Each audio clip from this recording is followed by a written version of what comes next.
합독하시고 말씀을 나누도록 하시겠습니다. 레위기서 16장 1절에서 5절까지 말씀 다같이 합독하십니다. 아론의 두 아들이 여호와 앞에 나아가다가 죽은 후에 여호와께서 모세에게 말씀하시니라. 여호와께서 모세에게 이르시되 내 형 아론에게 이르라. 성소에 장한 법궤위 속죄소 앞에 무시로 들어오지 말아서 사망을 면하라. 내가 그런 가운데서 속죄소 위에 나타남이니라. 아론이 성소에 들어오려면 수송아지로 속죄 제물을 삼고 수양으로 번제물을 삼고 거룩한 세마포 속옷을 입으며 세마포 고위를 살에 입고 세마포 띠를 기며 세마포 관을 쓸지니 이것들은 거룩한 옷이라. 물로금을 씻고 입을 것이며 이스라엘 자손의 회중에게서 속죄 제물을 위하여 수용소 둘과 번제물을 위하여 수양 하나를 취할지니라. 아멘. 오늘도 주여 은혜가 풍성한 하루가 다 되시기를 주님의 이름으로 축원합니다. 오늘 본문 말씀에 의지해서 그 아하레모트 죽은 후에라는 제목이 되겠습니다. 근데 지금 이 아론의 두 아들이 이 나답과 아비후가 이 성소 지성소에 들어갔다가 결국 이 죽어서 나오는 사건이 기록되고 그 이 제사장 위임식을 할 때 이런 일이 벌어졌습니다. 그래서 그 뒤에 그 아론이 죽은 후에 오늘 본문 말씀을 통해서 어떻게 하나님 앞에 제사로 나아갈 것인가 그런 구체적인 내용들이 설명되고 있습니다. 우리는 구원받았다라고 하는 그 구원의 충족이 마치 구원받은 예수 그리스도의 은혜로 구원받으면 전부인 것 같이 우리는 어떤 부분에서는 오해해 왔더라면 이 아론이나 나답과 아비후나 성소에 들어갈 수 있는 사람은 구원의 조건이 아니라 당연히 구원은 당연한 것이고 거기 성결함으로 정결함으로 거룩함으로 구별되어 있는 자가 성소에 들어가고 또 지성소에 들어가야 되는데 그렇지 못한 이 경우에 파를 당하는 사건이라 이렇게 표현할 수 있습니다. 그래서 이 토라의 말씀은 구원받는 조건으로 주어진 말씀이 아니라 구원받은 백성에게 제사장의 바늘에 신부에 단정될 수 있는 매뉴얼이다 그렇게 표현할 수 있습니다. 그래서 우리는 제사장, 특별히 이 마지막 때 왕같은 제사장으로 부르셨다는 사실을 우리가 인식한다면 이제는 그 구원의 조건으로 토라가 아니라 주님의 신부로 단장되는 왕같은 제사장의 바늘에 설 수 있는 이 토라의 말씀으로 잘 단장되시기를 주님의 이름으로 축원합니다. 오늘 아침에 오늘 토요일날 샤갑 이 말씀으로 그 레위기 18장 그 끝절에 있는 말씀 중에 그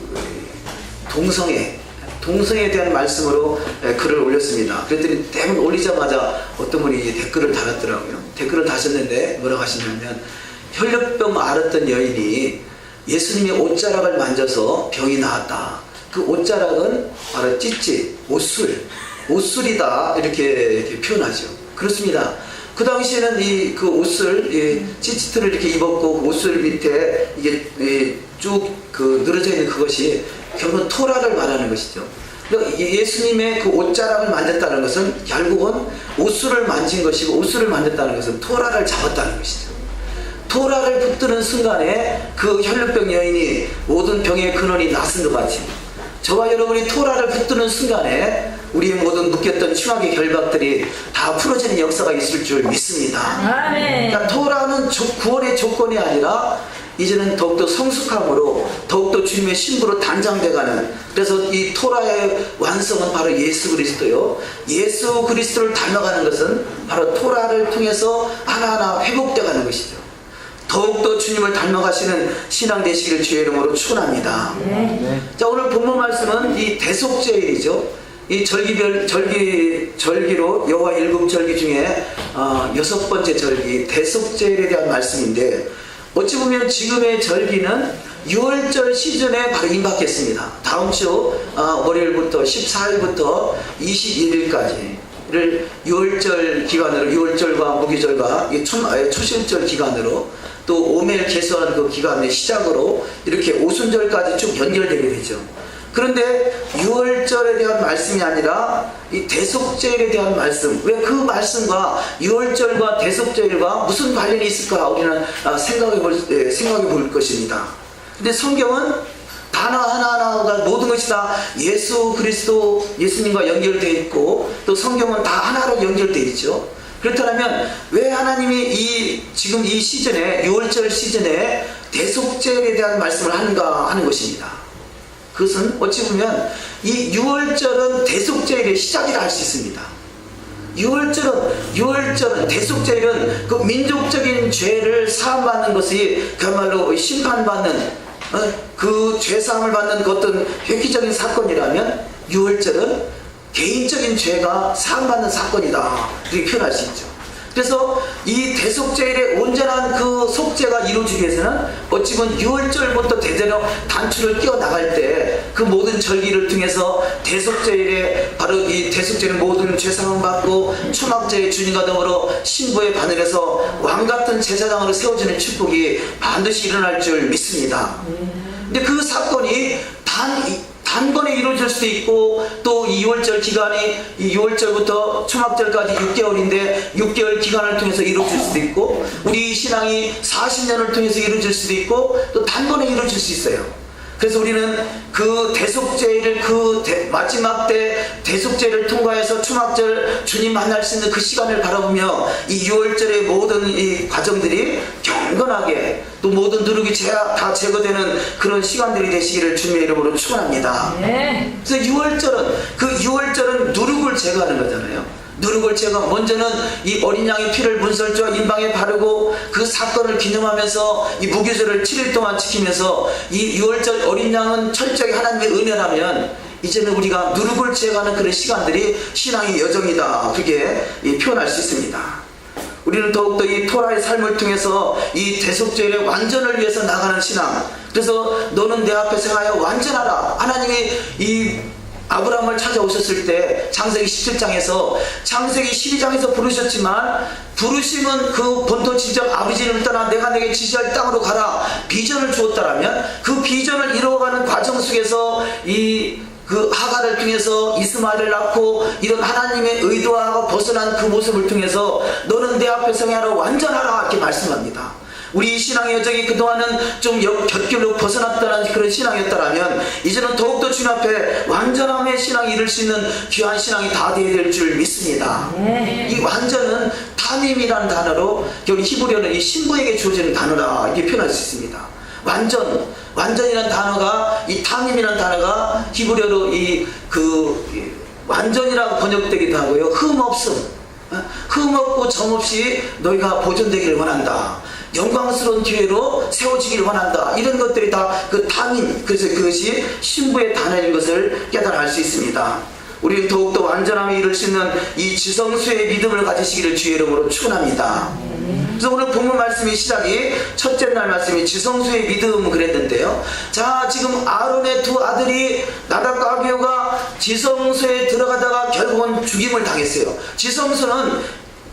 성소와 지성소 이 과정에서 이 죽임을 당하는데 구별되지 못하고 하나님 앞에 그야말로 지성소에 들어갈 수 있는 믿음에 분량이 되지 못했다는 증거인 것이죠. 우리가 지성소는 앞으로 다가올 천년왕국 메시아 왕국을 말하는 것이고 지성소에 들어갈 수 있는 이 믿음의 선친들을 통해서 나답과 아비후 같은 사람이 있었고 아론 같은 사람이 있었고 또 비느하스 같은 사람이 있었고 이런 그 제사장다운 신앙의 여정이 어떤 모습인가를 우리가 잘 발견하시고 그를 통해서 온전히 지성소에서 주님의 영광의 보좌에 이를 수 있는 장성한 분량이 다 되어야 될 줄 믿습니다. 이 레위기서는 간단하게 이 세 가지로 표현할 수 있죠. 제사, 물론 첫 번째는 제사고 또 두 번째는 모든 것이 이 성전을 통해서 드려지는 제사와 내 삶을 통해서 드려지는 제사 그렇게 표현할 수 있습니다. 이게 성전에서 드려지는 제사, 그래서 회막, 증거막이 있어야 되고요. 성전에서 드려지는 제사를 또 위임받아서 제사의식을 행하는 사람이 제사장인 것이고 또 이 우리 삶 속에서 어떤 정결규례는 거룩한 삶을 통해서 하나님께 나가는 것, 그것은 우리가 또 이 제사는 재물이 필요하다라면 내 삶 속에서 나가는 것은 기도나 찬양이나 구제나 또 정결함으로 나가는 것, 이런 것들이 삶의 제사라, 그렇게 표현할 수 있겠습니다. 오늘 레위기서 16장 1절 2절 말씀을 다시 한번 합독하시겠습니다.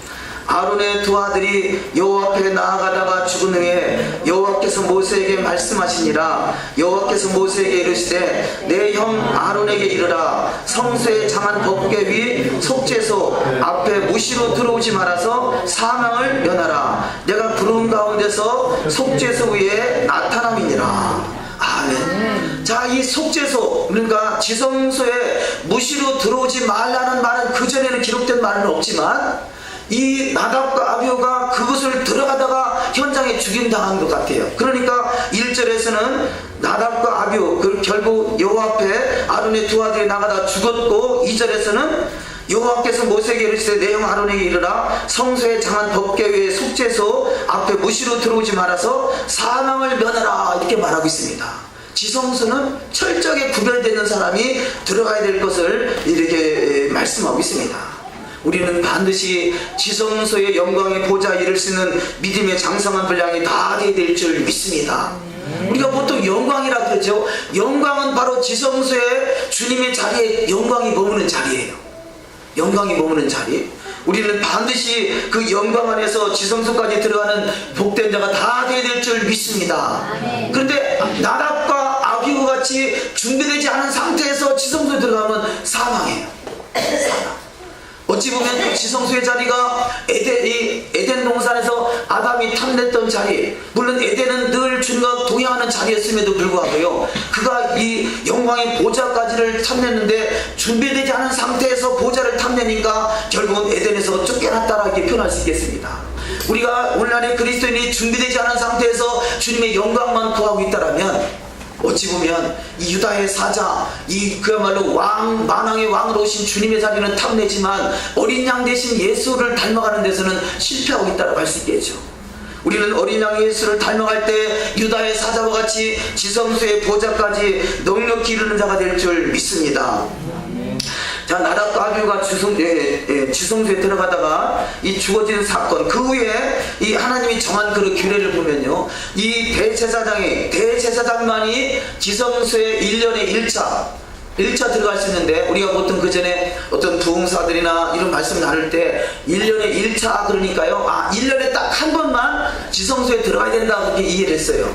근데 1년에 1차는 것은 지성소 그 대속제일 때, 그때 그 행사 때만 들어갈 수 있다, 그런 의미인 것이죠. 그런데 그 행사 때도 딱 하나님이 정해주신 그 숫자가 있는데 딱 4번이에요. 4번. 그 뒤에 말씀이 나오겠습니다만, 그 지성소에 들어갈 수 있는 것이 딱 4번이다라면 그 지성소에 들어갈 수 있는 사람은 대제사장인데, 대제사장은 평소에는 이 대제사장의 옷이 8벌이 있습니다. 근데 그 8벌 중에서 이 8벌 중에서 흰 옷으로 되어 있는 그 옷만을 입고 지성소에 들어갈 수 있어요. 그것이 세마포로 짜진 옷이 팬티, 고이, 띠, 감, 이것은 세마포로 쌓여져 있고, 나머지 에봇 받침, 겉옷, 판결, 흉패, 에봇, 관에 매는 띠, 이것은 이 금을 섞어서 만들었다 그럽니다. 그런데 왜 금을 섞어 만든 옷을 입고 지성소에 들어가면 안 되느냐? 금은 어찌 보면 참 아름다운 것을 표현하기도 하지만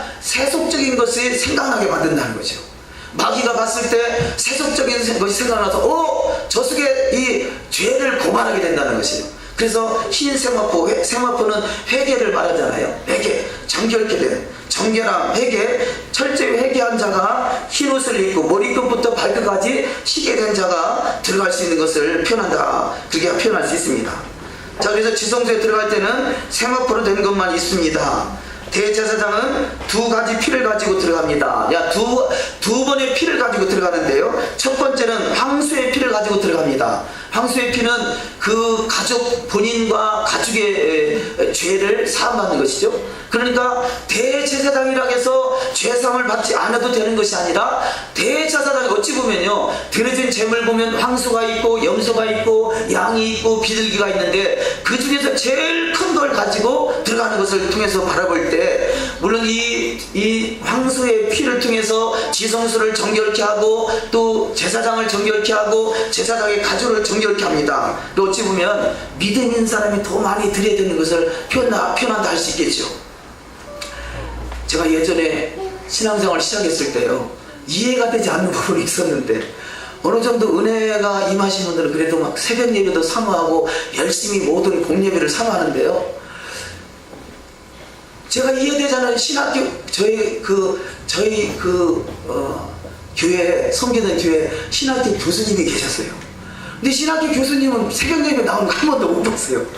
왜 그럴까? 아니 신학교 교수 되고 또 이 원로 목사님도 계셨는데 원로 목사님 되고 그러면 더 믿음이 좋은 거 아닌가? 그런데 믿음 좋으면 새벽 예배 안 나와도 되는가? 이런 생각이 들더라고요. 근데 우리가 그런 거 참 심각하게 고민해 볼 필요가 있을 것 같아요.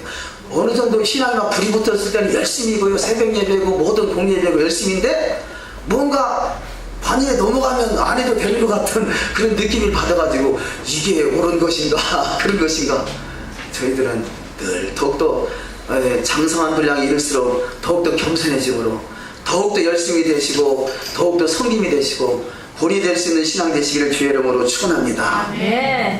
자, 그러니까 어찌 보면 대제사장은 더 큰 황소를 통해서 하나님 앞에 드려진 것을 또 알 수가 있습니다. 자, 성막에 대한 이야기를 잠깐 말씀을 나누면요, 지난주에도 잠깐 말씀을 나눈 것 같은데, 성막은 우리는 보통 성막에 들어가는 문은 하나라 그렇게 이해하고 있습니다. 그런데 성막은 물론 들어가는 입구는 하나지만 문은 3개가 있어요. 그것이 가장 첫 번째 성막문, 바로 구원의 문이라 표현할 수 있죠. 자, 구원의 문을 통해서 들어가면 이제는 성소로 들어가기 위한 또 휘장이 있어요. 또 성수의 문, 이것은 어찌 보면 진리의 문이라 표현할 수 있습니다. 그러면 성수에 들어가면 그 다음에 성수를 통해서 지성수까지 들어가는 성수와 지성수를 또 있는 그 휘장이 있죠. 그래서 이 성막 문을 구원의 문을 표현할 수 있고요, 이 성수 문은 이 진리의 말씀의 문, 진리의 문을 표현할 수 있고, 지성소로 들어가는 문은 생명의 문을 표현할 수 있습니다. 근데 예수님은 내가 곧 길이요 진리요 생명이라 말씀하십니다. 예수 그리스도를 통해서 길이신 구원의 문으로 들어갔다면 우리는 이 번제단에서 철저히 태워지고 물두멍에서 철저히 씻어져서 이제는 성수를 통해서 진리의 말씀 안으로 들어가는 역사가 있어야 될 줄 믿습니다. 자, 이 말씀은요, 우리가 하나님 앞에 철저히 버려지는 신앙, 죽어지는 신앙, 태워지는 신앙이 아니면요, 여호와의 말씀이 깨달아지질 않아요. 구원은 조건 없이 받았어요. 하나님이 느닷없이 땡 해가지고 하나님이 살아계시네, 예수님이 나를 위해서 십자가에 죽으셨네, 이것이 믿어지는 것이 구원이단 말이에요. 그 구원이 시작됐다라면 이제는 내가 번제단에서 태워지고 물두멍에서 씻어질 때 여호와의 말씀이 열려지는 거예요. 자기가 죽지 않고는요, 결단코 말씀 안으로 들어갈 수가 없어요. 진리 안에 들어갈 수가 없어요. 눈으로 뻔히 봐도 깨달아지지 못해요. 우리가 그야말로 죄송합니다. 저는 이제 토라가 열려지기 시작해서 그 안으로 들어가기 시작했지만 그것도 하나님의 은혜죠. 하나님의 은혜가 아니면요, 여전히 이 첫째 날이 주인인 줄 알고 여전히 절기는 싹 제거해버리고 세상 풍속에 따라서 어쩌면 세상과 적당히 타협하면서 나 구원 받았는데 무슨 걱정이 되냐라고 신앙생활 하고 있을지도 몰라요. 그런데 우리가 토라를 알고 토라를 이해하고 토라가 너무 중요하다는 걸 깨닫는 것 자체가 얼마나 큰 은혜인지 몰라요. 이제는 진리의 문 안으로 들어가기 시작했다는 증거가 되는 줄 믿습니다. 그렇다면 우리가 바늘구멍같이 조그맣게 구멍만 뚫려지는 그런 진리의 문이 아니라 진리의 문이 활짝 열려주시기를 주의 이름으로 축원합니다. 죽어야 돼요. 그 철저히 번제단에서 태워지고 물두멍에서 씻어질 때 진리의 말씀, 토라 말씀이 활짝 열려지는 축복이 있을 줄 믿습니다. 우리는 그래서 진리의 문을 활짝 열어제껴야 돼요. 그 다음에 이 생명의 문, 자, 예수님이 길이 되시고 진리 되신 예수님이 2000년 전에 오셨어요. 예수님이 이 구원의 문은 어찌 보면 아담 때부터 아브라함 때까지가 2000년은 구원의 문이 열려지는 시기라 표현할 수 있습니다. 2000년 끝자락에 아브라함이 탄생하고 아브라함은 믿음의 조상, 믿음으로 말미암아 구원이 시작되는 거죠. 믿음의 조상으로 세워지고 이제는 그 구원의 문을 들어가서 이제는 그 믿음의 문에 들어갔다라면 이제는 진리의 문 대신 예수님, 바로 아브라함 때부터 예수 하마시아 그때까지가 2000년, 이제는 진리의 문이 열려지는 시점이고, 예수님께서 인자가 온 것은 율법이나 선지자를 폐하려 온 것이 아니고 완전 폐하려 합니다. 도라가 완성되는 그 시점, 예수 그리스도를 통해 완성되고 진리의 문이 열려지는 시점, 그 2000년 전 초림하신 예수님이 다시 오실 예수님, 재림하실 예수님 때는 생명의 문이 열려지는 시점이에요. 그래서 지금은 생명의 문이 열려지는 시점이기 때문에 도라가 열려지고, 지성소가 뭔지, 지성소가 바로 천년왕국이라는 것, 이런 것들이 깨달아지는 시점인 것이죠. 우리는 길이 되시고 진리 되시고 생명 되시는 그분을 잘 따라서 생명 문을 통과해서 지성소에서 천년왕국의 역사의 주인공이 다 되시기를 주님의 이름으로 축원합니다. 그래서 이 세 가지의 세 개의 문을 간략하게 표현했습니다. 히브리서 10장 19절 이하 말씀을 합독하십니다. 형제들아, 그러므로 형제들아, 우리가 예수의 피를 힘입어 성소에 들어갈 담력을 얻었나니, 이 첫째 부활에 참여하는 자들은 복이 있고 거룩하도다. 둘째 사망이 그들을 다스리는 권세가 없고, 도리어 그들이 하나님과 그리스도의 제사장이 되어 1000년 동안 그리스도로 더불어 왕노릇하리라. 아멘. 자, 1000년 동안 왕노릇할 수 있는 자리가 구원의 문을 통과하고 진리의 문을 이제는 천천히 주님 앞에 자아가 죽어져서 진리의 문이 열려지고, 그 다음에 이제는 그 번제단에 들어가서 이제는 메노라가 되고 1급 금축대가 돼서 세상을 밝히는 자가 되고, 말씀이 회복되는 자가 되고, 하나님 앞에 기도가 회복되는 자가 되고, 기도가 상달되는 자가 돼서 이제는 생명의 문을 열어주기고, 그 안에 지성소로 들어가는 1000년 동안 왕노릇할 수 있는 복된 자가 다 되어야 될 줄 믿습니다. 자, 두 번째 말씀으로 아사셀 염소. 자, 이렇게 이 제사장을 통해서 황소를 잡아서 제사장과 또 그 가족을 정결케 하고, 그 다음에 염소를 잡아서 염소를 통해서 또 제단을 다시 한번 정결케 합니다. 그래서 정결케 하고, 그 다음에는 이 아사셀 염소를 잡을 때 염소를 2마리 염소를 하나님 앞에 드리는데요, 그 2마리 염소 중에 제비를 뽑아가지고 한 마리는 하나님께 드리고, 한 마리는 밖으로, 세상 밖으로 낭떠러지로 사막으로 쫓아내죠. 그때 쫓아낼 때 그것을 쫓아내는 염소를 아사셀 염소라고 그러는데, 아사셀 염소의 머리에다가 붉은 리본을 달고요, 이 성막 입구에다가 또 붉은 리본을 달아놓는답니다. 이 유대인의 전통에 의하면. 자, 그래서 이 붉은 리본을 달아놓고, 이 붉은 리본을 다른 그 아사셀 염소를 밖으로 쫓아내는데, 그것이 낭떠에 떨어져서 죽게 되죠. 그런데 하나님이 이 모든 예식을 통해서 하나님이 그 모든 죄를 사했다라고 증명이 되는데, 그 증명되는 사건이 뭐냐? 붉은 띠를 맺던 그 띠가 순식간으로 흰색으로 변한다는 것이에요. 그럼 흰색으로 변해지면, 이 이스라엘 백성들이 죄를 사함받았구나 라는 것을 알게 되고, 그 시간부터 기쁨의 시간이 되고 축제의 시간이 되는 것이죠. 그런데 아사셀 염소까지 다 드려지는 그것임에도 불구하고 이 붉은 띠가 흰색으로 변하지 않으면 그야말로 애통하는 시간이 계속 이어질 수밖에 없겠죠. 그래서 이 말씀을 잘 표현하고 있는 말씀이 이사야 1장 28절입니다. 너희 죄가 주홍 같을지라도 눈과 같이 휘어질 것이요 주름같이 붉을지라도 양털같이 되리라. 자, 무조건 이 모든 죄가 이 주홍같이 붉을지라도 눈같이 휘어지는 것이 아니라, 하나님이 그 죄를 대속할 때만이 양털같이 휘어지는 역사가 있게 되는 것이죠. 어찌 보면 나답과 아비후는 양털같이 휘어졌다고 할 수가 없잖아요. 그 양털같이 휘어졌다면 사망이 오지 않았겠죠.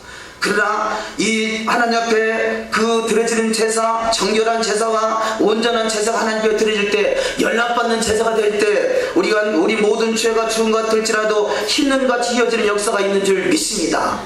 구원도 예수요, 진리도 예수요, 생명도 예수요, 예수의 피에 젖어 사는 인생은 반드시 이 주홍같이 붉을지라도 흰눈같이 휘어지는 역사가 있을 줄 믿습니다. 그래서 이사야 1장에 보면 하나님 앞에 드려지는 제물이 어떤 데는 가증스럽고 부정하다, 안 받겠다, 차라리 성전문을 닫았으면 좋겠다, 이런 말씀들이 기록되어 있잖아요. 그런 말씀 속에도 불구하고 주홍같이 붉을지라도 양털같이 휘어지는 것은 주님이 그 제사를 연락하는 제사가 되기 때문에 이런 말씀이 기록되어 있는 것입니다. 자, 대속죄일날 4번 지성소에 들어가는 것을 간단하게 표현하면요, 1차로 먼저 제물을 가지고 황소가 됐든 염소가 됐든 제단에 피를 뿌리기 전에 먼저 그 제단에서 제사는 하나님의 얼굴을 대면하는 장소예요.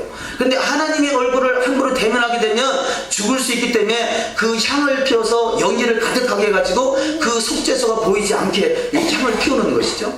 그럼 그 다음에 두 번째 들어갈 때는 이 황소의 피를 가지고 제사장과 제사장의 가족을 위해서 피를 뿌리러 들어가고요. 세 번째 들어갈 때는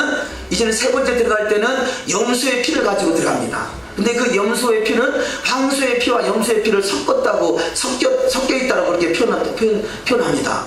성경에서는 처음에는 황소의 피고 두 번째는 염소의 피인데 어찌하든지 세 번째 들어가고요. 네 번째는 언제냐? 처음에 이 향을 피웠잖아요. 향을 피웠던 향그릇이나 부삽이나 이 그릇을 가지고 나와야 되니까 가지러 들어가는 때, 이것이 네 번째인 거죠. 그러니까 성경에는 세 번이 기록되어 있지만 언젠가는 그 향을 가지고 나와야 되지 않겠어요? 그래서 가지러 들어갔다가 나오는 것을 해서 네 번이라 이렇게 표현하고 있습니다. 자, 그런데 이 지성소에는 하나님의 영광이 머무는 것이고 하나님이 함께하는 것이기 때문에 하나님 앞에서 등을 보이면 안 된다 그래요. 그래서 등을 보이고 돌아오지 않아요. 우리가 보통 우리 풍습 중에 어른들을 만났을 때 상을 갖다 드리든 차를 갖다 드리든 나올 때는 그냥 뒷걸음질 쳐서 나오잖아요. 이런 것들이 우리 전통 속에 묻어 있는 것 같아요. 그러니까 등을 보이지 않고 그대로 뒷걸음질 쳐서 나온다. 그렇게 표현되고 있습니다. 자, 세 번째 말씀으로 의로운 영원한 대제사장, 이 말씀을 그냥 간단하게 넘어가겠습니다만, 영원한 대제사장, 이 영원한 대제사장은 이 지금 본문 말씀에 제가 미드라시 내용을 인용을 해서 그 당시에 있던 시몬이란 대제사장이 얼마나 그가 정결하고 얼마나 토라의 말씀으로 바로 서 있는가. 그가 하는 모든 일마다 어떤 경우는 그렇지 않습니까? 아사셀 염소, 하나님께 드릴 것과 아사셀 염소에게 드릴 것을 이렇게 제비 뽑을 때 어떤 경우는 오른손에 아사셀 염소가 잡히기도 하고 어떤 때는 이 오른손에 하나님께 드릴 제물이 잡히기도 하는데, 시몬 제사장이 그가 그 직임을 맡았을 때는요, 언제나 오른손에 이 하나님께 드리는 염소가 뽑혔다는 거죠. 그런 것들 철저하게 하나님의 사람으로서 하나님이 축복했다는 것을 내용을 우리가 미드라시의 알리야에 기록해 놓고 있습니다. 관심 있으신 분은 한번 보시기 원하고요. 자, 이렇게 온전한 제사장은, 영원한 대제사장은 예수 그리스도인 거죠. 우리가 제사는 이 회막이 있어야 되고 그 다음에 제사장이 있어야 되고 우리가 또 평소에 내 삶 속에서 정결해지는 제사가 필요하다고 한 것 같이 제사장이 어떤 제사장이 있느냐에 따라 중요한 것이죠. 그런데 영원한 제사장은 점도 없고 흠이 없으신 분이요, 그분을 철저히 의지하고 나가는 자는 영원히 대속받는 역사가 있을 줄 믿습니다. 우리는 반드시 그 예수의 피에 젖어 사는 인생 되시기를 주의 이름으로 축원합니다. 네, 제가 늘 알리야를 올리는 글 속에 여러 군데 올리다 보니까 여러 가지 댓글이 올라오기도 합니다만 어떤 경우는 희한한 댓글도 많이 올라와요. 근데 그분은 광주에 사는 어느 목사님 같으신데요, 오늘날의 교회는 예수의 피를 다 잊어버렸다는 거예요. 하나님이 나에게 부어진 예수의 피가 다 소멸되어 버렸다는 것이에요. 근데 그런 식으로 표현하더라고요. 맞아요. 우리는 말씀과 기도와 찬양과 예배는 예수의 피로 채워지는 거예요. 예수의 피로 충만하게 채워지시기를 주의 이름으로 축원합니다. 아멘. 예수의 피는 생명이란 말이에요. 아멘. 육체의 생명은 피에 있다 그래요. 아멘. 피는 생명인데 아멘. 내 심령 속에 예수의 피가 가득 채워졌으면 예수의 삶이 사라지는 것이에요. 그러나 예수의 피가 아니라 내가 죽지 않고 내 피가 여전히 살아 역사한다면 우리는 자아가 살아서 나를 추정하게 되는 것이죠. 근데 오늘날의 교회는 예수의 피가 다 소멸되어 가고 있다는 것이에요. 늘 말씀과 기도와 찬양과 예배를 통해서 예수의 피로 충만하게 채워지시기를 주의 이름으로 축원합니다. 아멘. 대속제일날 보면 대속제일날은 금식하는 날이라 그럽니다. 레위기서 16장 29절에 합독하십니다. 너희는 영원히 이 규례를 지킬지니라. 7월 곧 그달 10일에 너희는 스스로 괴롭게 하고 아무 일도 하지 말되 본토인이든지 너희 중에 우고하는 객이든지 그리하라. 아멘. 예수의 피가 부족하다고 여겨지게 되려 금식하며 기도하셔서 채우시기를 주의 이름으로 축원합니다. 아멘. 지난 수요일날 우리 예배를 드리는데 우리는 항상 예배 후에 간식을 먹어요. 감사하게도 아래층에서 이 치킨집에서 통닭 2마리를 이렇게 늘 챙겨주셔가지고 통닭을 차려놓고 나름대로 뭐 음료수가 됐든 먹거리를 채워놓고 하는데, 아니 우리 교회 학교 애들이요 다 와요. 거의 다 지난 수요일은 거의 다 온 것 같더라고요. 그런데 음식을 안 먹는 거예요. 왜 안 먹나? 제가 구체적으로 물어보진 않았지만 나름대로 6월절을 준비하는 거예요. 6월절을 정결하게 준비하기 위해서 음식을 하는데 얼마나 민망스럽겠어요. 제가 그냥 낯뜨겁고 민망해요. 그런데요, 아이들도 예수의 피를 채우기 원하는 거예요. 예수의 피가 내 심령 속에 가득 채워지기 원하는 거예요. 그 의미를 아는지 모르는지 모르지만 은혜를 사모하기 때문에 금식하며 그야말로 이 보현이까지 금식하더라고요. 보현이가 몇 살? 5살. 눈이 초롱초롱하잖아요. 금식하려고 하니까. 예수의 피가 채워져가지고 안 졸잖아요. 5살짜리가 눈이 초롱초롱해서 설교를 얼마나 잘 듣는지 몰라. 예수의 피를 채워주니까요, 눈이 번쩍 떠지고 귀가 번쩍 떠지고 영이 확산하는 역사가 있을 줄 믿습니다. 그래, 우리 어찌하든지 예수의 피로 가득 채워져야 돼요. 길이 예수요, 진리가 예수요, 생명이 예수요, 나의 삶의 전부가 예수요. 내가 죽어질 때 예수의 피로 가득 채워지는 역사가 있을 줄 믿습니다. 자, 대속죄일은 어떻게 이 성전이 무너졌잖아요. 자, 바벨론 때도 그렇고 또 이 디도 장군에 의해서 AD 70년에 또 이 성전이 무너졌을 때 하나님 앞에 이스라엘 백성들이 여쭤봤어요. 성전이 없는데 우리가 대속죄를 어떻게 지냈습니까? 우리 그야말로 하나님 앞에 성전에 제물로 드릴 수 없고 아사살 염소를 이 광야로 보낼 수 없고 어떻게 하면 죄사함을 받을 수 있습니까? 그렇게 여쭤봤을 때 하나님이 성전이 없을 그 시대는 기도와 찬양이라는 거죠. 너의 입술의 열매를 하나님이 받으시겠다는 거죠. 찬양의 제사, 기도의 제사, 말씀의 제사가 하나님 앞에 올라가는 자가 되시기를 주의 이름으로 축원합니다. 그렇기 때문에 이런 그런 역사적인 내용들이 있었기 때문에 다니엘은 그야말로 이 바벨론의 포로로 끌려갔을 때 하루에 3번씩 그가 창문을 열어놓고 하나님의 성전을 향하여 기도했던 것을 발견할 수 있습니다. 다니엘서 6장 10절에 다니엘이 이 조사의 왕의 도장이 찍힌 것을 알고도 자기 집에 돌아가서는 윗방에 올라가 예루살렘을 향하여 창문을 열고 전에 하던 대로 하루 3번씩 무릎을 꿇고 기도하며 그의 하나님께 감사하였더라. 아멘. 하루에 3번씩 할 수만 있다라면 시간을 정하시고 기도하시기를 주의 이름으로 축원합니다. 아니 3번이 어려우면요, 성경의 원리에 의하면 아침으로 저녁으로 상번제를 드리잖아요. 아침으로 저녁으로 이 제사를 드립니다. 그러면 지금은 성전이 없는 시대니까 아침으로 저녁으로 제사는 못 드리지만 기도는 할 수 있잖아요. 처해지는 환경, 처해지는 그 상황 속에서 아침으로 저녁으로 하나님 앞에 예배하는 자가 되시기를 주의 이름으로 축원합니다. 우리 아침으로 저녁으로 예배 드리는 부분에서는요, 제가 선아한테 얼마나 부끄러운지 몰라요. 선아는 새벽 예배 나오고 오전 11시 나오고 저녁 7시 꼬박꼬박 시간을 지켜서 아침으로 저녁 예배를 드려요. 근데 요즘은 좀 나태해져가지고 11시는 좀 늦어. 어찌하든지 시간을 구별해서 저런 사람은 한번 머릿속에 꽂힌 걸 그대로 해야 되더라고요. 그런 부분은 우리가 닮아야 돼요. 기회주의가 돼가지고 이래서 안 하고 저래서 하는 거 아니라 정한 시간을 잘 나름대로 정하시고 그 정한 시간을 하나님 앞에 참으로 아름답게 드려지는 예배가 되시기를 주의 이름으로 축원합니다. 어찌면 그런 부분에서 저도 기회주의자예요. 이렇게 바빠서 오전 11시 빼먹고 저렇게 바빠서 저녁 7시 빼먹고 얼마나 제가 부끄러운지 몰라. 그래서 그런 부분은 제가 선아를 닮아야 되겠구나. 아니, 선아가 아니라 예수님을 닮아가야 돼.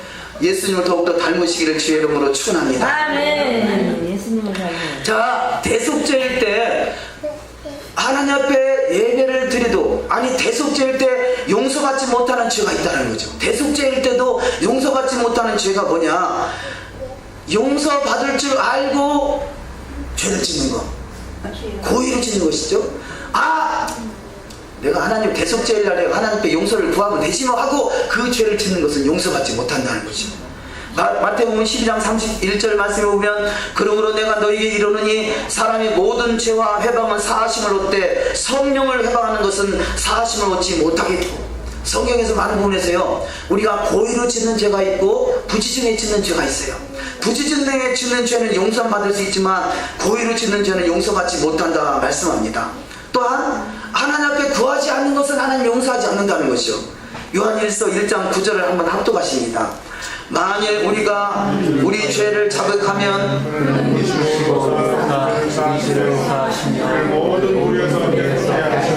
아멘. 죄를 자복할 때 그는 미쁘시고로사 모든 죄에서 깨끗하게 씻어주신다는 것입니다.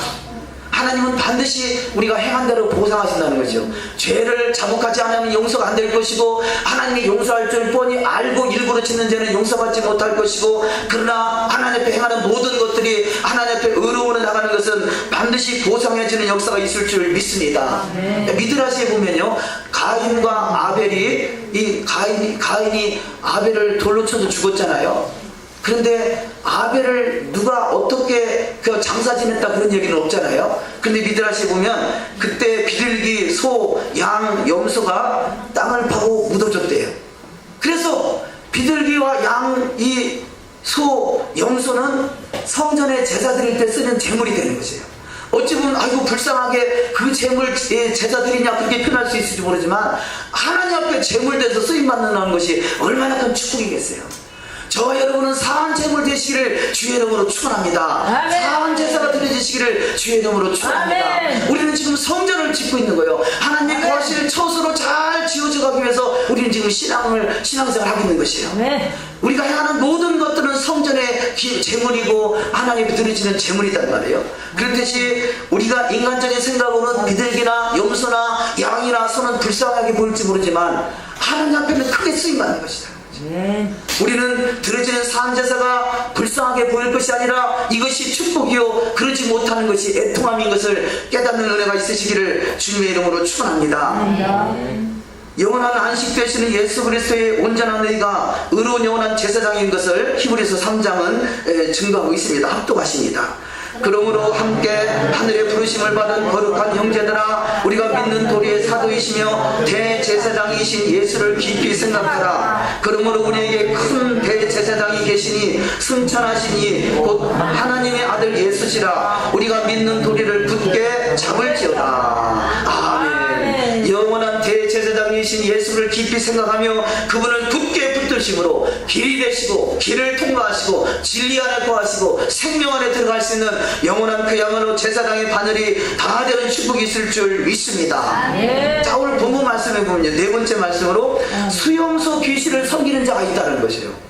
근데 우리 성경에는 우리가 지금 보고 있는 개혁판이나 개혁 개정판에는 수염소 그렇게 표현되어 있는데, 염소 이렇게 표현되어 있는데, 또 다른 성경에 보면 수염소 귀신이다 이렇게 번역되어 있어요. 레위기서 17장 3절 4절 합독하십니다. 무릇 이스라엘 집에 누구든지 소나 어린 양이나 염소를 진 안에 잡든지 진 밖에 잡든지 먼저 회막문으로 끌어다가 여호와의 장막 앞에서 여호와께 예물로 드리지 아니하는 자는 피 흘린 자로 여길 것이라. 그가 피를 흘렸은즉 자기 백성 중에서 끊쳐지리라. 자, 여기 말씀해 보면 어린 양이나 염소를 진 안에서 잡을 때는 어떤 진 안에서든지 진 밖에서 잡을 때든지 회막 앞으로 끌어다가 잡으라는 거죠. 그 말은 제물이잖아요. 하나님의 제물로 드려지라는 것이죠. 비록 내가 갖다가 먹더라도 그것을 그 회막 앞에서 잡아서 하나님께 제물을 드리고 그 다음에 먹으라는 것입니다. 이 말씀의 의도는 회막이라는 건 모이는 거처잖아요. 뭘 하나님이 거하시는 처소. 오늘날에 지금 성전이 없는 시대고 성전 대행으로 교회가 있는 시대예요. 우리가 성전입니다. 성전이 모여있는 것이 교회다 할 수 있겠죠. 그러니까 오늘날 그 당시에 회막 중심으로 신앙생활을 하라 하는 말씀은 오늘날의 교회 중심의 신앙생활이 돼야 된다는 걸 한다고 표현할 수 있습니다. 왜냐하면 하나님의 성전들이 모여있는 거하실 처소니까요. 그러니까 그런 말이 있더라고요. 가나안 신앙생활. 근데 가나안 신앙생활이 뭔가 했더니 가나안을 거꾸로 하면 안 나가더라고요. 안 나가. 교회 안 나가고 집에서 신앙생활하는 것이 가나안 신앙인 것이죠. 어찌 보면 회막 중심의 신앙은 아니라고 할 수 있지 않겠습니까? 오늘날에 그런 사람들이 얼마나 많은지 몰라요. 나름대로는 교회가 온전치 못하다라고 판단하고 안 나가는 것이죠. 그러나 세상에 대한민국 다 찾아보면 본인이 바라볼 때 온전치 못한 교회가 없겠어요? 온전한 교회가 없겠어요? 그건 어찌 보면 자기 핑계를 할 수 있겠죠. 우리는 물론 교회다운 교회가 돼야 되겠지만 교회 중심의 신앙이 또한 돼야 될 줄 믿습니다. 근데 이 본문 말씀은 그 밑에 말씀을 한번 잠깐 다 같이 한번 합독하십니다. 이 말씀의 의미는 수염소를 귀신으로 표현하겠다는 거죠. 우리가 아까 아사셀 염소, 아사셀이라는 것은요, 이 유대식으로 표현하면 사탄이라고 해요. 사탄의 이름이 아사셀이다 그럽니다. 우리가 보통 이 루시엘, 루시퍼 그러는데요, 성경에 히브리적으로는 루시엘이나 루시퍼가 없어요. 그걸 번역하다 보니까 헬라적인 표현에서 나오는 것이지, 어찌 보면요, 이 사탄의 이름이 아사셀이 아닌가 하는 생각을 들어요. 아사셀 염소, 왜 해막의 죄가 사함 받았을 때 그 죄 사함의 마지막 그 제사 예식으로 아사셀 염소에다가 그 염소를 아사셀이라고 그러죠. 아사셀 염소에다가 그걸 이 제물로 드려지는 것은 어찌면 아사셀이라는 그 사탄을 고발하는 자예요. 그런 참소자예요. 참소를 막기 위한 것이죠. 자, 17장 7절 말씀 합독하십니다. 그들은 전에 음란하게 섬기던 수염소에게 다시 제사하지 말 것이니라. 이는 그들이 대대로 지킬 영원한 규례니라. 그 세 번째 7절, 그들은 더 이상 그들의 재물을 염소 귀신들에게 잡아 바치면서 그 귀신들을 따라 음행을 저지르지 못한다. 그 끝절, 백성은 더 이상 그들이 잡은 짐승을 수염소 귀신들에게 제물로 바치는 음행을 저질러서는 안 된다. 수염소 귀신 하면요, 우리가 프리메이슨이나 이런 단체들은 수염소를 표현하겠잖아요. 우리가 보통 이 프리메이슨이 손가락을 표현하는데 뭐 이렇게 표현합니다. 이게 이 수염소 뿔을 말하는 것이에요. 어찌 보면 황소뿔, 니무롯을 말하는 황소뿔을 표현하기도 하지만 황소나 수염소나 뱀이나 다 사탄을 말한단 말이에요. 그러니까 이렇게 우리는 하나님은 그렇게 표현하는 게 아니라 손가락을 이게 셋으로 이렇게 표현하잖아요. 신자, 이렇게 신자를 저도 잘 안 부러집니다만, 신자, 이 신, 하나님을 표현하는 신. 그런데 사탄은 이렇게 해서 표현해요. 이렇게 이 수염소 이 뿔을 표현하는 것이에요. 근데 이 수염소 귀신, 그러면 이 당시에 이들은 지금 애굽에서 살다가 애굽에서 출애굽에서 왔단 말이에요. 그런데 하나님이 왜 이 말씀을 하느냐? 애굽에서는 이 신을 섬기는 신이 있는데 그 신 중에서 8가지의 신 중에서 하나의 신이 수염소 귀신이에요. 그래서 늘 그들은 430년간 애굽에서 살다 보니까 은연 중에 그것이 묻어 있는 것이에요. 세상적인 어떤 수염소 귀신을 섬기는 그 묻어 있어서 그런 어떤 신을 특별히 광야에서는 수염소 귀신을 섬기는 그런 예식이 있어서요, 베두인들, 광야에서 사는 베두인들은 지금도 그 수염소 귀신에게 제물을 드리고 있다는 것이에요. 자, 그러니까 오랜 전통 속에 수염소 귀신을 섬기는 그 제물 의식이 있는데, 이스라엘 백성 속에 오랫동안 그 주인들하고 같이 살다 보니까, 주인 되는 애굽의 사람들하고 살다 보니까 수염소 귀신을 섬기는 그 예법이 그들 속에 묻어 있다는 거죠. 그래서 그런 것을 철저히 배격하기 위해서 회당 중심으로, 이 회막 중심으로 제물을 잡아도 모든 걸 다도 회막 중심의 신앙이 되라고 말씀하고 있는 것이죠.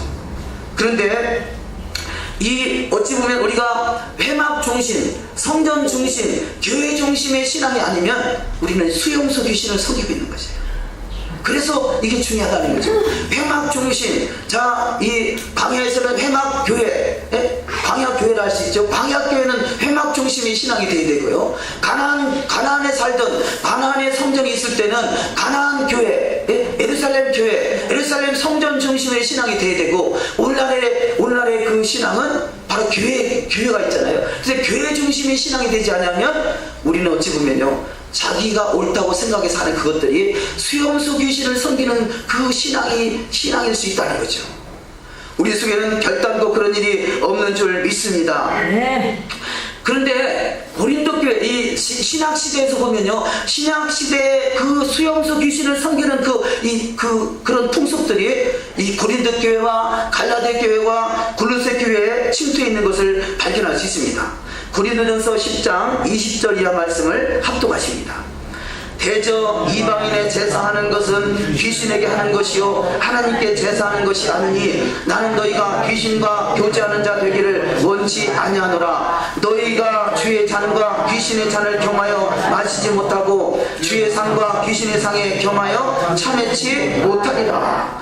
이방인의 제사하는 것, 이 지금 이방인들에게 말하는 게 아니잖아요. 아니, 이방인은 이방이지만 고린도에 있는 이방인들이지만 고린도에 있는 예수를 믿는 이방인들이잖아요. 그러면 너희가 이 고린도에 있는 믿는 예수를 믿는 이방인. 너희가 이방인이라는 얘기는 예수 믿기 전에 다른 신을 섬겼다는 얘기죠. 다른 신을 섬기던 너희가 이제는 예수를 믿으면 예수님만 섬기고 예수님의 절기를 지켜야 되는데 이방의 신을 섬기고 이방인의 절기를 지키고 있다. 그것이 하나님의 잔과 귀신의 잔을 겸하여 마신다. 그것이 섬기는 것이다. 이렇게 표현하는 것이에요. 이 말씀을 잘 표현되어 있는 말씀이 이 갈라디아서 4장 8절 이하 말씀입니다. 그런데 우리가 이 본문 보면서요, 우리가 얼마나 성경을 엉뚱하게 이해하고 있었는가를 한번 깨닫는 시간 되기 원합니다. 갈라디아서 4장 8절에서 끝절까지 한번 다 같이 합독하십니다. 시작. 그러나 너희가 그때에는 하나님을 알지 못하여 본질상 하나님이 아닌 자들에게 종로로 하였더니 이제는 너희가 하나님을 알 뿐더러 하나님이 아신 바 되었거늘 어찌하여 다시 약하고 천한 초동학문으로 돌아가서 다시 저희에게 종로로 하려느냐. 너희가 날과 달과 절개와 해를 삼가 지키니 내가 너희를 위하여 수고한 것이 헛될까 두려워하노라. 아멘. 자, 이 말씀을 자세히 보시면요, 4장 8절에 그러나 너희가 그때에는 하나님을 알지 못할 때 섬기는 그런 절기가 있다는 거죠. 하나님을 알지 못할 때 섬기는 그 절기에 따라서 너희가 이제 예수를 믿었으면 예수님의 말씀대로 살아야 되는데 왜 과거에 섬기던 절기를 또 지키려고 하느냐, 그 말씀을 하고 있는 것이거든요. 그런데 오늘날 교회에서는 이 말씀을 거꾸로 이해하고 있어요.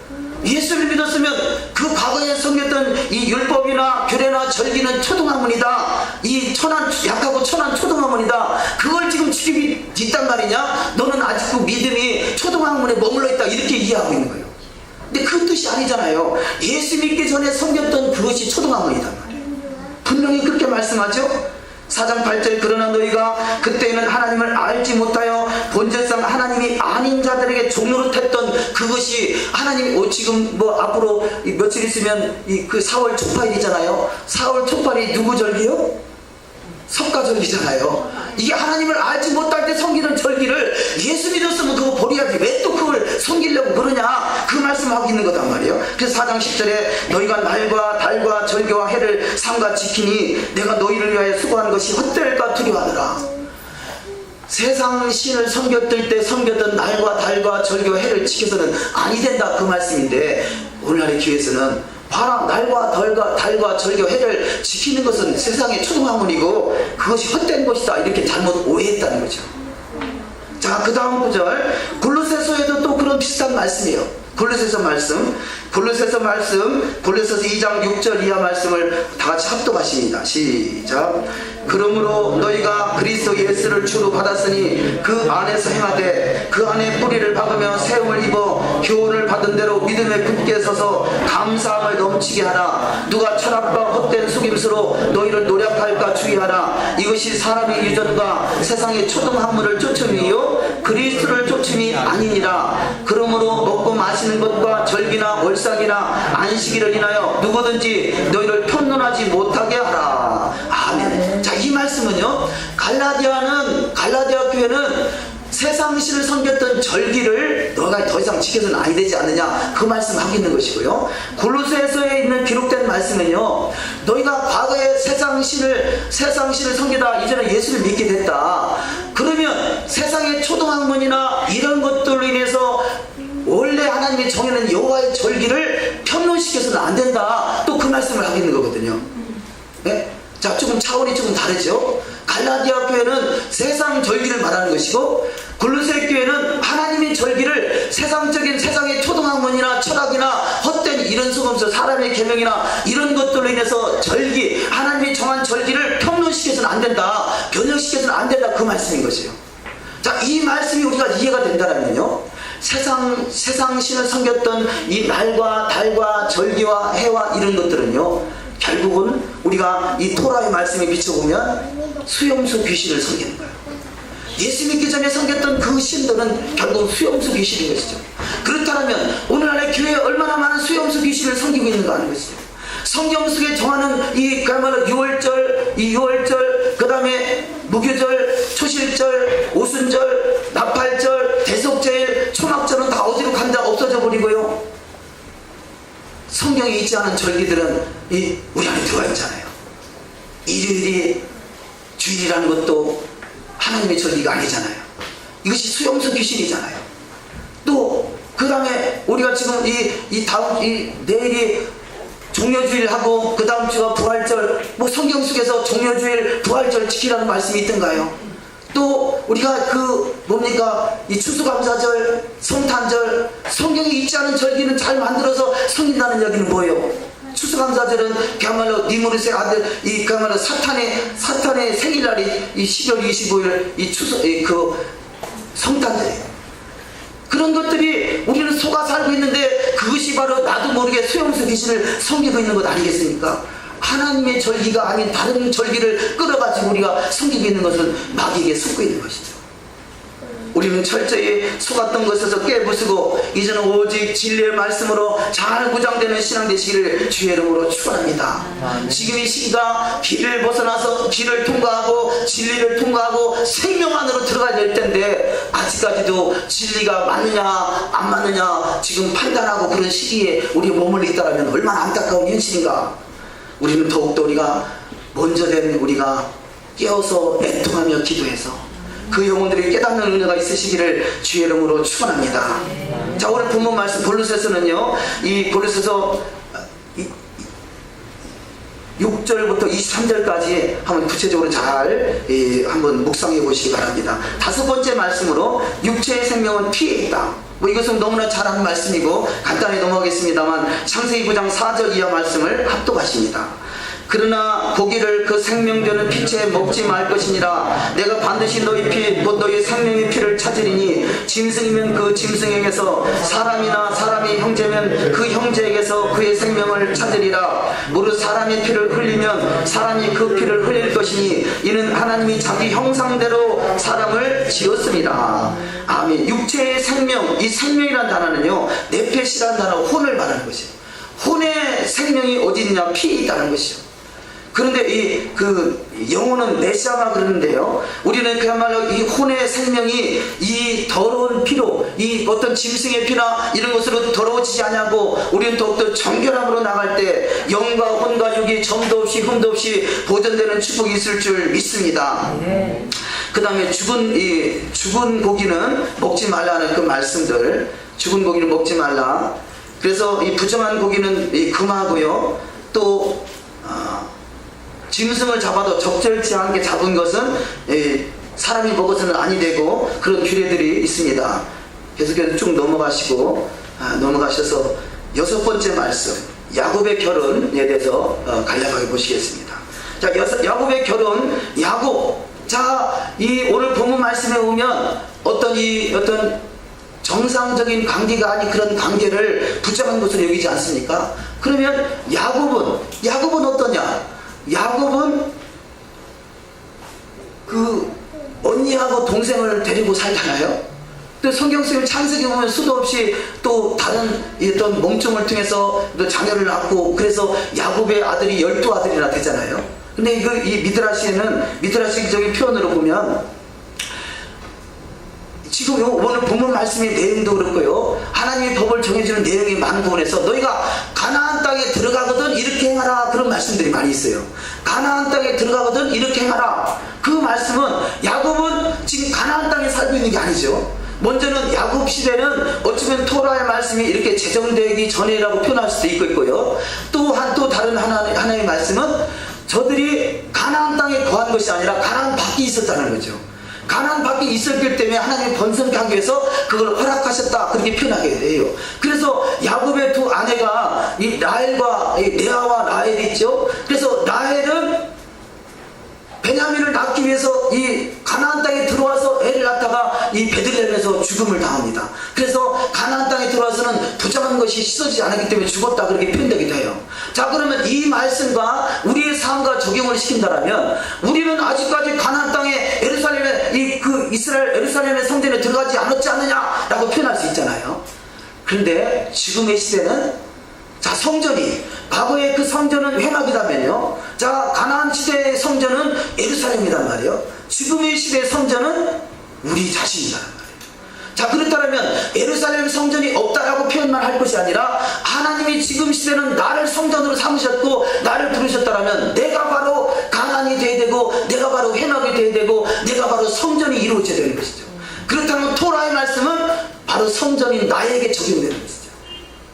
나에게 적용되는 것. 그러니까 아니 지금 야곱은 성전 밖에 있을 때 그렇지 않느냐 하는 차원이 아니라 지금의 시대는 길을 지나고 진리를 지나고 생명 안에 들어오는 시대, 지금은 바로 우리가 성전의 시대고 내가 성전인 것을 믿고 내가 제사장의 반열에 부름을 받았다는 사실을 믿는다라면 나답과 아비후같이 죽임을 당해서도 아니 될 것이고 내 성전을 더럽혀서도 아니 될 것이고, 그렇다면 당연히 토라의 말씀을 통해서 잘 단장되는 신앙의 여정이 반드시 돼야 될 줄 믿습니다. 야곱의 결혼을 통해서 표현하고자 하는 것이 그 말씀입니다. 고린도전서 3장 16절 이하 말씀 합독하십니다. 너희가 하나님의 성전인 것과 하나님의 성령이 너희 안에 거하시는 것을 알지 못하느뇨. 누구든지 하나님의 성전을 더럽히면 하나님이 그 사람을 멸하시리라. 하나님의 성전은 거룩하니 너희도 그러하니라. 에베소서 2장 19절 이하 말씀. 그러므로 이제부터 너희가 외인도 아니요 손도 아니요 오직 성도들과 동일한 시민이요 하나님의 권속이라. 그의 안에서 건물마다 서로 연결하여 주 안에서 성전이 되어가고 너희도 성령 안에서 하나님의 거하실 처소가 되기 위하여 예수 안에서 함께 지어져 가느니라. 우리는 반드시 내가 성전이라는 사실을 분명하게 인식하고 또 분명하게 인식한다라면 반드시 토라의 삶을 살아가야 된다는 것을 분명하게 우리가 깨닫는 은혜가 있어야 될 줄 믿습니다. 성전이니까. 그런데 오늘날에 또 성경적인 해석이 있어요. 어떤 경우는 메시아 왕국, 천년 왕국에 들어가서 그때나 지키면 된다라고 생각하는 것은 내가 성전이라는 것을 잊어버린 것이죠. 성경은 내가 성전이라 말씀하세요. 우리는 그래서 더욱더 그 성전다운 신앙이 다 되어야 될 줄 믿습니다.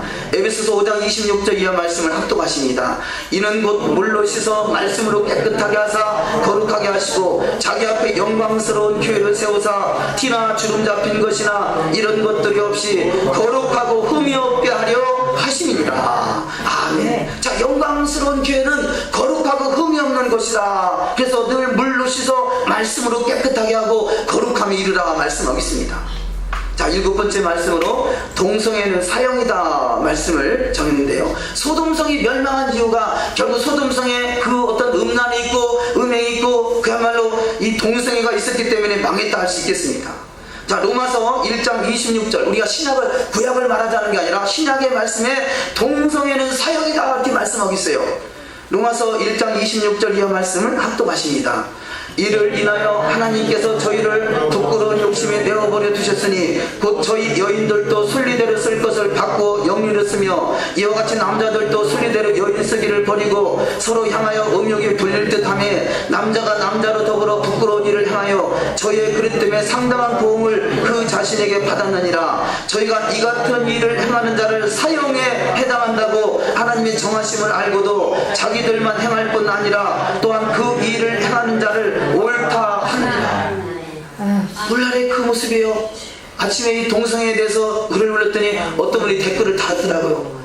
그런데 요즘에 교회에서 동성애를 인정하는 교회가 많아진다는 거예요. 동성애를 인정하는 교회. 왜냐? 토라는 이미 과거 것이니까 이미 다 지나갔다 예수만 붙들면 된다라고 생각하니까 그런 거죠. 오늘 이 안타까운 현실 아니겠습니까? 지금 로마서 1장 32절 끝절에 말씀하시는 것이 저희가 이 같은 일을 행하는 자는 사형에 해당한다고 성경은 분명하게 말씀하고 있는데요. 하나님의 정하심을 알고도 자기들만 행할 뿐 아니라 또한 그 일을 행하는 자를 동성애하는 자 옳다 그렇게 말한다는 거예요. 지금 미국 같은 데는 동성애 목회자도 있고요. 동성애 목사 안수도 줘요. 이 얼마나 이 차원의 천이 공로할 일이겠습니까? 설령 우리가 말씀대로 지키지 못하는 것에서 애통하는 것은 다행이지만 말씀을 벗어나서 말씀을 거역하고 이 그야말로 이 구약의 토라와 신약의 말씀은 다 하나잖아요. 근데 이걸 구분시켜놔가지고 구약과 신약을 나눠놔버리고 이게 얼마나 참으로 애통한 일이겠습니까? 나누다 보면요 성경이 다 변개돼 버려요. 마치 절기는 더 이상 평론하지 말라고 이 절기를 마치 세상 초등학문에다 집어넣고 해석하려고 하는 것과 같은 그런 상황이 벌어진다는 것이죠. 우리 2000년 동안 그런 것들이 속아온 것이에요. 로마서 8장 19절 이하 말씀을 합독하십니다. 로마서 8장 19절 이하 말씀. 피조물에 보다하는 바는 하나님의 아들들에 나타나는 것이니 피조물이 다 이제까지 함께 탄식하며 함께 고통하는 것을 우리가 아나니. 자, 자, 피는 생명이라고 그랬죠. 그래서 생명되는 피를 땅에 쏟으라 그래요. 너희가 피를 먹지 말고 땅에 쏟으라는 것은 피나 땅이나 하나라는 것이죠. 피나 땅이나 하나예요. 자, 이 피나 땅이나 하나듯이요, 피는 생명이라고 했어요. 그럼 결국 땅도 생명이란 말이에요. 땅이 우리 모든 곡식을 우리한테 내는 거잖아요. 그런데 사람이 타락하면 땅이 탄식을 한다는 것이에요. 남한과 북한을 예로 잘 두지 않습니까? 여호와의 말씀이 없으니까 땅이 탄식을 하고 되는 일이 없잖아요. 그렇다면 우리가 그만큼 회복이 되면, 토라가 회복되면 땅이 회복되는 것이고, 온전한 토라의 회복은 예수 그리스도요, 예수 그리스도의 그분이 이 땅에 오실 때는 완전하게 이 땅이 회복되는 역사가 있을 줄 믿습니다. 세상은, 준비되지 않은 세상은 크고 두려운 날이 되지만 준비된 자는 바로 크고 그날이 영화로운 날이요, 원수의 목전에서 상을 베푸는 날이요, 주의 보좌에 이끌림 받을 수 있는 복된 날이 되기에 우리는 세상 것 바라보며 세상 눈치 보며 세상과 짝하는 신앙이 아니라 철저하게 우리는 세상에 속해 있으나 세상과 구별되는 신앙을 통해서 주님을 감동시킬 수 있는 신앙, 그래서 이 하나님의 아들, 하나님의 맏아들로 선택받은 이스라엘, 진정한 이스라엘이 바로 나구나라는 것을 분명히 인식해서 그 이스라엘의 영광을 누리시는 자가 되시기를 주님의 이름으로 축원합니다. 로마서 8장 29절 합독하십니다. 하나님이 미리 정하신 아들로 또한 그 아들의 형상을 본받게 하기 위하여 미리 정하셨으니 이는 그로 많은 형제 중에서 맏아들이 되게 하려 하십니다. 출애굽기 4장 22절 너는 바로에게 이르기를 여호와의 말씀에 이스라엘은 내 아들 내 장자라. 우리가 여호와의 말씀으로 온전히 회복돼서 온 이스라엘이 되면 바로 주님의 장자라는 것이죠. 구약에서는 하나님의 형상을 사람을 하나님의 형상이라 말하는데요, 신약에서는 하나님의 형상을 그림자라 말해요. 그러니까 구약에서는 형상이 회복돼야 된다 표현하고요, 오늘날에는 그림자는 없어져야 된다 표현하는 것이 앞뒤가 맞지 않는 것이죠. 형상이란 단어와 그림자라는 단어가 한 단어예요. 그런 단어들이 많아요. 우리가 하나님을 경외한다 그러잖아요. 하나님을 경외하는 단어와 하나님을 두려워하는 단어가 같은 단어예요.